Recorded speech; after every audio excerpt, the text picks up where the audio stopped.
के घर में गणपति बप्पा की मूर्ति से गणपति बप्पा अपने दर्शन देते हैं।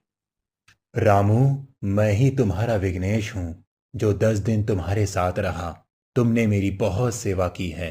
मैं तुम्हारे पुत्र का मित्र भी बन गया। गरीब रामू एक लक्कड़हारा था, जिसका काम कुछ खास नहीं चल रहा था। वो अपने जीवन का 2 वक्त का खाना निकालने के लिए जंगल से लकड़ी काटकर बाजार में बेचा करता था। लकड़ी ले लो लकड़ी, 80 रुपए किलो लकड़ी ले लो। खास आम की लकड़ियां, पूजा इत्यादि सामान के लिए। गणपति बप्पा, कृपा करो, घर में खाने के लिए कुछ नहीं है। थोड़ा सा सामान बिकवा दो, जिससे मेरा बेटा और पत्नी आज का खाना खा पाए। सुनो, ये आम की लकड़ियां क्या भाव दी हैं? 80 रुपए किलो हैं बहन जी। क्या? इतनी महंगी? नहीं, मुझे नहीं चाहिए। 40 लगाते हो तो बताओ। बहन जी, बहुत कष्ट करके भारी भारी लकड़ियों को उठाकर छांट कर हम यहाँ बेचने आते हैं। चलिए, कुछ नहीं तो 50 दे दीजिए, वरना बहुत घाटा होगा। 50 बोल रहे हो? रहने दो भैया, मुझे नहीं खरीदनी। लकड़ी बेच रहे हो या सोना बेच रहे हो, समझ नहीं आ रहा। अरे मैडम, ले लीजिए, 40 दे देना, मेरी बोनी कर दीजिए। जब 40 में देना ही था तो किचकिच क्यों किया पैसों को लेकर? ये लो। वो औरत कम पैसों में लकड़ी लेकर चली जाती है। इतने में बारिश आने लगती है और मजबूरन रामू को अपना सारा सामान बांध कर घर वापस लौटना पड़ता है, जहां उसका 8 साल का बेटा भूख से तड़प रहा था। माँ, मुझे पेट में बहुत दर्द हो रहा है। मुझे खाना खाना है। कब से आपने अच्छा खाना नहीं बनाया? कुछ अच्छा सा खिला दो।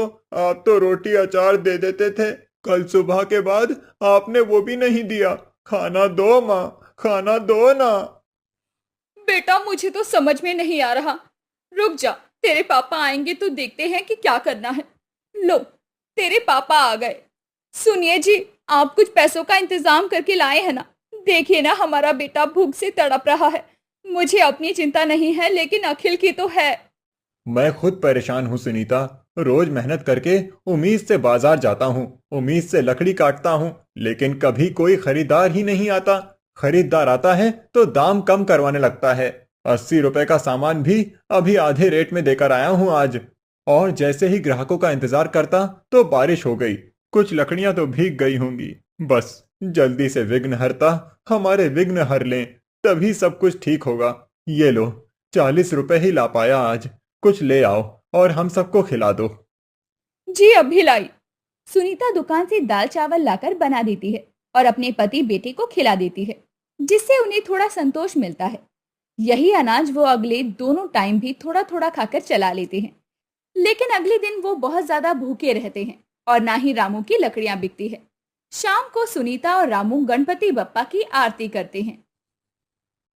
हाँ, तेरी भक्ति तो वरदान है, जो कमाए वो धनवान है।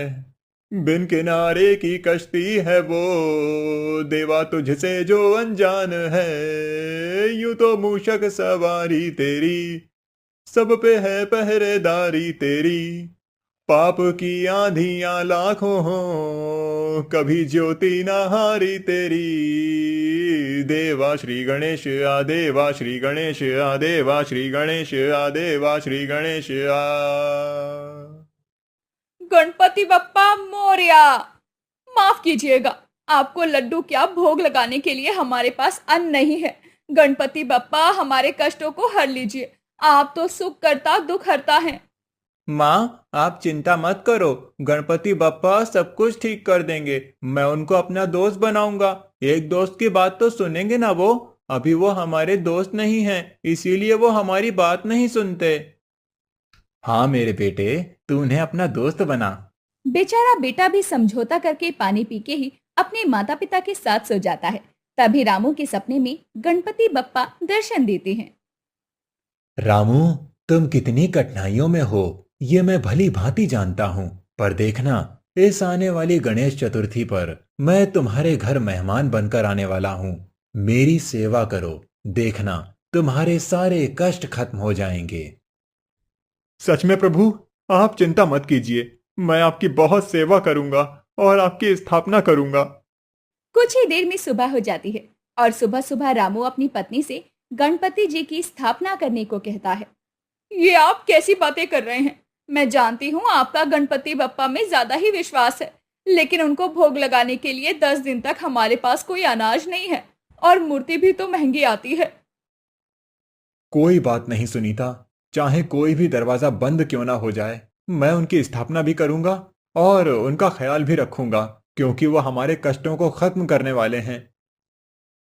ये कहते ही रामू अपने आंगन में मिट्टी से गणपति बप्पा की मूर्ति बनाकर लाल कपड़े पर अपने घर में अगले दिन की गणेश चतुर्थी पर गणेश जी की स्थापना करता है और मेहनत करके लकड़ी बेचने जाता है, जहां उसकी 50-60 की कमाई हो जाती है और वो उसी से मिश्री बताशे का भोग लगाकर पूजा में रख देता है और अपने परिवार के साथ उनका पूजन करता है। कुछ देर बाद ही एक घायल बच्चा अखिल का दोस्त बन जाता है, जिसे वो घर ले आता है। दोस्त, क्या ये तुम्हारा घर है? हाँ दोस्त, ये मेरा घर है, पर तुम्हारा नाम क्या है? और हाँ, जब तक तुम्हारी चोट ठीक नहीं हो जाती तब तक तुम हमारे साथ रहोगे। तुमने बताया था ना कि तुम्हारे माता पिता गांव में खो गए हैं, तो हम उन्हें ढूंढ लेंगे। हो सकता है गणेश चतुर्थी पर वो तुम्हें मिल जाएं। ठीक है दोस्त, मेरा नाम विघ्नेश है। और तुम्हारा? मेरा नाम अखिल है, मैं माँ को बुलाता हूँ। अखिल अपनी माँ को बुलाता है और अनजान लड़के को देखकर उसके माता पिता उसके बारे में पूछते हैं। फिर अखिल उन्हें सब कुछ बताता है। अच्छा, कोई बात नहीं, जब तक तुम्हारे माता पिता नहीं मिल जाते तुम हमारे साथ रह लो। सुनीता, जरा विघ्नेश के लिए खाना तो ले आओ। बेटा, आज हमारे यहाँ खिचड़ी बनी है, तो खा लेना। इसका भी किसी तरह इंतजाम किया है। आप चिंता न करें, मैं यही खाकर संतुष्ट रह लूंगा। तभी विघ्नेश रामू की गरीब कुटिया की खिचड़ी खा लेता है। गणेश चतुर्थी के पहले ही दिन ही रामू थोड़ी थोड़ी लकड़ियां बेचकर घर में पैसे लाता है, जिससे वो रोज 2-3 लड्डू खरीदकर रोज गणेश जी को भोग लगाते थे और उसी में से सबको थोड़ा थोड़ा बांटते थे। सुनीता एक लड्डू विघ्नेश और अखिल को भी दे देती है। विघ्नेश आधा लड्डू खाकर अपनी पोटली में बांध देता है। अरे विघ्नेश बेटा, ये तुम आधा लड्डू पोटले में क्यों रख रहे हो? तुम्हें पसंद नहीं है? मेरे बेटे को तो बहुत पसंद है। ओह नहीं माता, मुझे भी ये लड्डू बहुत स्वादिष्ट लगते हैं, लेकिन बाद में भूख लगती है तो लड्डू की याद आती है, इसीलिए आधा लड्डू मैं बचा रहा हूँ। अच्छा ठीक है बेटा।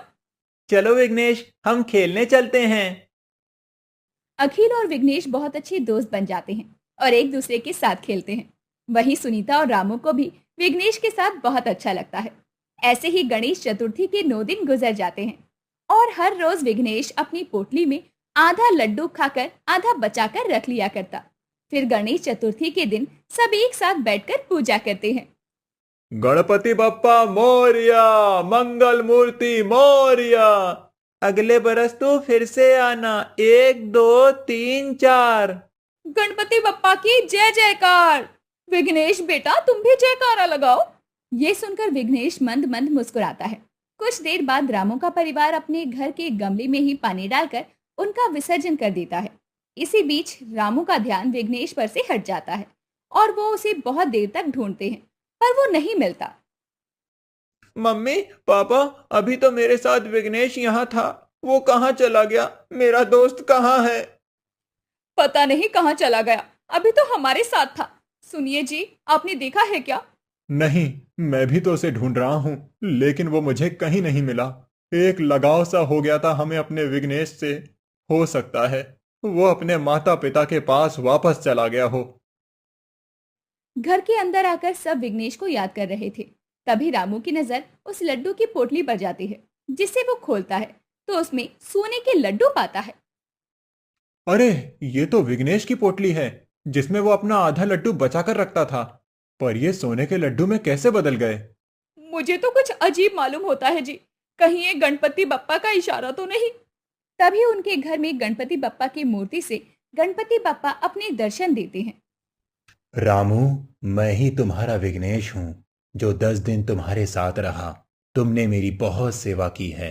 मैं तुम्हारे पुत्र का मित्र भी बन गया और सदा तुम्हारा प्यारा परिवार मैं याद रखूंगा। तुम्हारे विसर्जन के बाद मैं यहाँ से चला गया और अपने माता पिता के पास आ गया। अब तुम्हारी सारी चिंताएं और कष्ट मैंने हर ली है। वो स्वर्ण लड्डू तुम्हारे लिए ही है। शुक्रिया गणपति बप्पा, शुक्रिया। आपका कोटि कोटि नमन Ganesh ji. Oh my friend Ganesha, तू रहना साथ हमेशा। तभी गणपति बप्पा अंतर्ध्यान हो जाते हैं और स्वर्ण लड्डुओं से गरीब रामू अपने घर की स्थिति को बेहतर कर लेता है। अब ना उसके पास खाने की कमी थी और ना ही किसी और चीज की। अब वो अपना लकड़ियों का खिलौने बनाने का व्यापार एक दुकान के जरिए लगा लेता है, जहां धीरे धीरे वो तरक्की की सीढ़ियों पर पहुंच जाता है और अपने परिवार के साथ खुशी खुशी रहता है।